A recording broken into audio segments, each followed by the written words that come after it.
तर पुण्यामध्ये ठाकरे सेनेचे कार्यकर्ते संतप्त झालेले आहेत।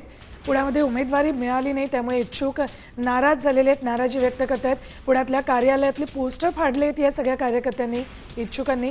आदित्य आणि उद्धव ठाकरेंची पोस्टर्स या सगळ्या कार्यकर्त्यांनी आणि इच्छुकांनी फाडली आहेत। संताप आपला व्यक्त करण्यासाठी थेट आदित्य ठाकरे आणि उद्धव ठाकरे यांचे पोस्टर्सच पुण्यात इच्छुकांनी फाडली आहेत। उमेदवारी न मिळाल्यामुळे या सगळ्या इच्छुकांनी आपला संताप अशा पद्धतीने व्यक्त केलेला आहे। संभाजीनगरमध्ये भाजपचे कार्यकर्ते संतापले होते। ही दृश्य आहेत पुण्यामध्ये ठाकरे सेनेच्या कार्यकर्त्यांनी उद्धव ठाकरे, आदित्य ठाकरे यांचे पोस्टर्स फाडले। बाळासाहेब ठाकरेंचाही फोटो या पोस्टर होता, ते पोस्टर या सगळ्या इच्छुक उमेदवारांनी फाडलेले आहेत।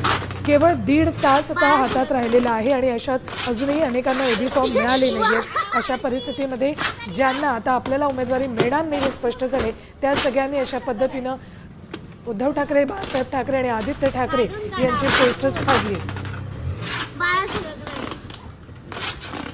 आपण थेट जाऊया पुण्याला। आपल्यासोबत आमचे प्रतिनिधी सागर आव्हाड आहेत। सागर, ज्या इच्छुकांना उमेदवारी मिळू शकली नाही त्या इच्छुकांनी थेट आपल्या नेत्याचे अर्थात आदित्य ठाकरे, उद्धव ठाकरे आणि बाळासाहेब ठाकरे यांचे पोस्टर्सच फाडले आहेत।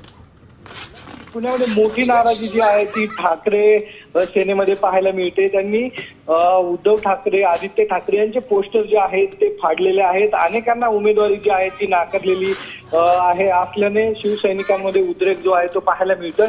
मात्र शिवसेनेतील अनेक पदाधिकारी जे आहेत ते इतर पक्षाच्या संपर्कात आहेत। राष्ट्रवादीचा पूर्ण जागा वाटप झालेला आहे। शिवसेना, शिंदे सेनेचे काही एबी फॉर्म जे आहेत ते देण्यासाठी मोठी गर्दी रॅमी ग्रँडमध्ये झालेली आपल्याला पाहायला मिळते। त्यामुळे शिवसेनेमध्ये मोठी नाराजी पाहायला मिळते।